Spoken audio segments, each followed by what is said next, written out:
ഈയിടെയായിട്ട് കേരളത്തിൽ മഴ പെയ്യുമ്പോൾ നമുക്ക് മരുഭൂമിയിലെ മഴ എന്ന് മാത്രമേ പറയാൻ പറ്റുന്നുള്ളൂ. അത്ര ചൂടിനിടയ്ക്ക് ഒരു അരാപ്പര മഴ പെയ്താ പെയ്തു. അങ്ങനെ മാമൻ്റെ മോൻ കുളിക്കാൻ പോയപ്പോഴേക്കും അവന് മീൻ കിട്ടിയിട്ടുണ്ടായിരുന്നേ. അവൻ നോക്കിക്കൊണ്ടിരുന്ന മീന. അവന് മാത്രം എങ്ങനെയാ ഇങ്ങനെ മീൻ കിട്ടുന്നതെന്ന് വെച്ചാൽ ഞങ്ങൾക്ക് ഒരു പിടുത്തവും ഇല്ല. ഒരു ദിവസം ഫുള്ള് തോട്ടിൻ്റെ അകത്ത് കിടന്നാൽ പോലും നമുക്ക് കിട്ടത്തില്ല കേട്ടോ. അങ്ങനെ കുഞ്ഞിനെ പിടിച്ച് മീൻ കാണിച്ചു കൊടുക്കുന്ന രംഗമാണ് കേട്ടോ. അവളെ ഏതൊക്കെ ജില്ല ഓടി മാറി കയറിയെന്ന് പോലും എനിക്ക് ഒരു പിടുത്തവും ഇല്ല.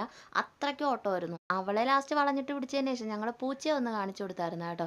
അത് മന്ദം വിട്ട് കുന്തം വിഴുങ്ങി നോക്കിക്കൊണ്ടിരിക്കുന്നേ ഉണ്ട്. ആശാൻ ആദ്യം ഒന്ന് പേടിച്ചിട്ടുണ്ടായിരുന്നു കേട്ടോ. പിന്നീട് ശരിയായി. പിന്നീട് പൂച്ച മീനിന്റെ പിറകെയും അവള് പൂച്ചയുടെ പിറകെയായിരുന്നു. മീൻ അനങ്ങിയോണ്ടാണോ എന്നറിയില്ല, അടുത്തൊരു വെല്ലോട് കൂടി അവള് ചാടി അങ്ങ് ഒക്കത്ത് കയറി.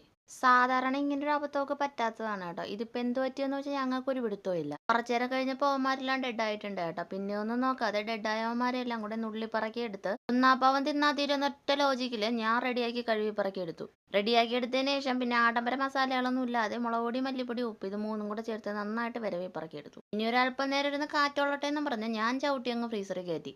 അതാവുമ്പോൾ മസാലയും നന്നായിട്ട് പിടിക്കും. സത്യം പറഞ്ഞാൽ ഇപ്പോഴാണ് കേട്ടോ ഈ ഒന്നും രണ്ടും മീനൊക്കെ നമുക്ക് കിട്ടുന്നത്. മുമ്പ് ശരിക്കും മീനൊക്കെ കിട്ടും കേട്ടോ. അന്ന് മീനൊക്കെ കിട്ടുമ്പോൾ ഫ്രണ്ട്സിനെ കാണിക്കാനൊക്കെ ഫോട്ടോ ഒക്കെ എടുത്ത് വയ്ക്കും. പിന്നെ ഗാലറി ഫുള്ളാകുമ്പോൾ നമ്മൾ തന്നെ അങ്ങ് ഡിലീറ്റ് ചെയ്യും.